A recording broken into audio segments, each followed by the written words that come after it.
And now let's check the situation in Northern Samar. We're joined by Ray Hosaya Echano, Department Head of the Provincial Disaster Risk Reduction and Management Office. Sir, good morning. Ano na po ang latest update pagdating sa flooding sa Northern Samar? Sir, you're on mute po. Maybe we can just unmute. Yeah. There you go. Yes, Good morning, ma'am, and good morning sa lahat ng mga viewers po. At this point po, yung buong Northern Samar is still experiencing moderate to heavy rains po mula kahapon, and the other day, no, mga 2 days na po siya. Pero yung nag-peak siya kagabi, no, umabot sa raid rainfall warning yung na naranasan ng mga kababayan natin. And nagdulot to ng evacuations na umaabot sa 2,400 individuals or 450 families po sa buong probinsya. Pero sir, gaano po kalawak ang pagbaha na naranasan sa Northern Samar at ano po yung naging pangunahing dahilan kung bakit nagkaroon ng pagbaha? Shear line induced po yung dahilan, no, ng pagbaha. At normally pag mga ganitong panahon naman, no, nararanasan talaga namin. Pero ang kakaiba dito, hindi naman siya masyadong hindi naman across the province, hindi naman masyadong naapektuhan, pero yung ilang mga low-lying communities namin is na nakaranas talaga ng matitinding pagbaha po. As of this morning, sir, baha pa rin po ba sa mga lugar na iyon o humupa na po? May mga nag-subside na dahil humihina siya ngayong the past 3 to 4 hours, humihina siya. Pero sa buong probinsya po, nararanasan pa rin namin yung moderate to heavy na pag-ulan-ulan po. And sir, nabanggit nyo nga po, 2,400 individuals ang kinailangan ilikas. Kamusta po ang sitwasyon sa mga evacuation center at anong tulong na po ang natanggap nila? Sa paunang bugso is yung municipal government po natin, mga kababayan natin, ang nag-aasikaso sa kanila. Okay. Pangalawang, pag mag-intensify pa to, pag mag-escalate pa to, pwedeng ang provincial government at saka national government ay pumasok na po. We're waiting. Pero sa ngayon po, nakasuspend po yung work and classes sa buong probinsya.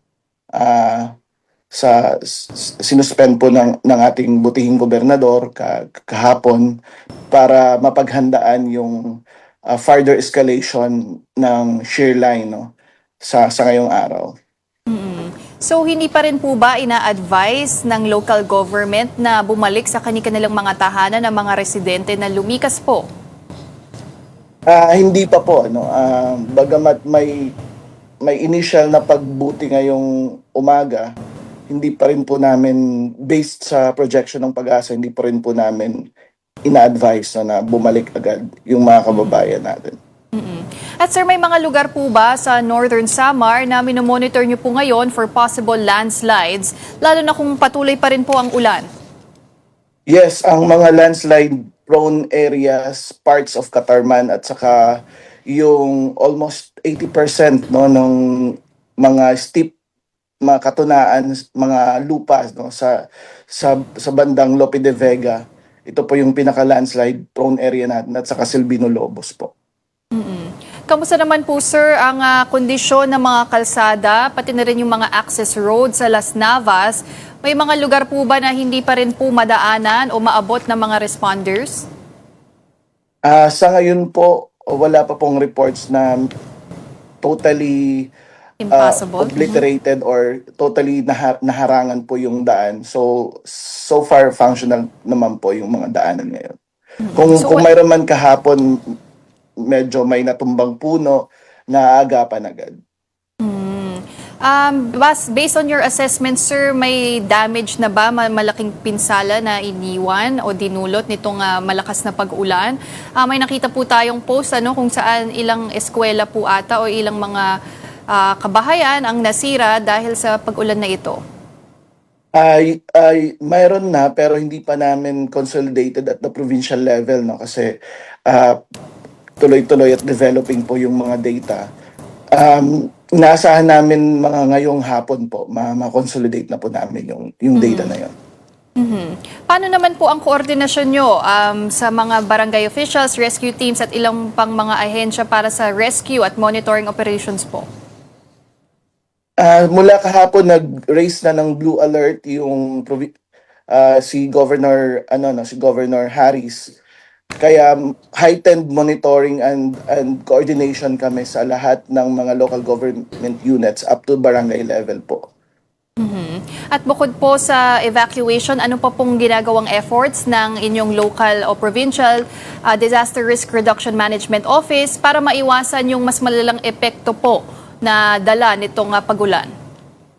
Ang una, syempre, mas pinagtitibay namin yung technical capacity namin sa usapin ng early warning system kasi ito naman yung may kakayahan ang mga augmentation local government units like yung provincial government.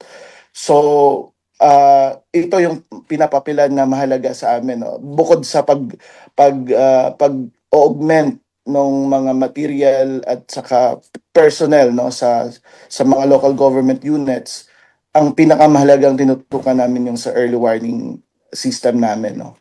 Yung pagmo-monitor, pagka-characterize nung risk drivers, no, at saka mga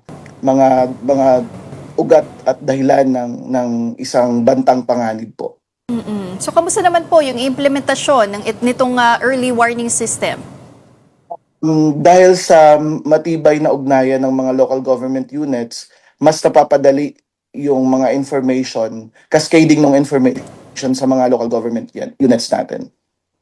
Kaya mas ang experience namin yung Super Typhoon Uwan, no, zero casualty kami, at ng mga nakarampang mga bagyo.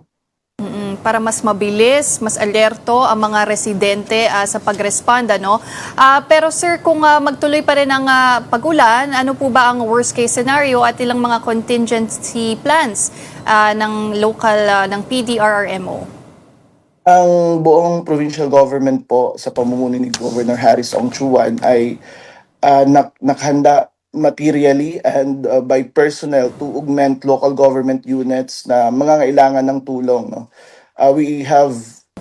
Normally we have a standby rescue force of 800 to 1,000 individuals mobilizing Philippine Army and Philippine National Police po. Pangalawa po yung sa usapin ng augmentation sa relief foods, no? Sa relief goods natin, andyan din po, we have a standby food packs din. At saka sa usapin ng health personnel, no, if ever magkaroon ng cascading impact itong shear line, yung pagbabaha, pwedeng mag-cascade papuntang mga health diseases, no. Nakahanda rin po yung health personnel natin. At finally, sir, saan po ba pwede makipag-ugnayan ang publiko kung kailangan po nila ng agarang tulong? At ano na rin po ang mensahe nyo, paalala sa mga residente dyan? We have a social media page, no, a Facebook page, the Northern Samar PDRMO. On standby 24/7 po kami. Pangalawa, meron tayong landline 500-9812, no? At mayroon din tayong radio signal, pwede rin tumawag sila. Nakapost po yan sa social media lahat. Alright, well, maraming salamat po sa inyong oras. That was Sir Ray Hosaya Echano, Department Head of the Provincial Disaster Risk Reduction and Management Office. Thank you, sir. Maraming salamat po at mabuhay po kayo, ma'am.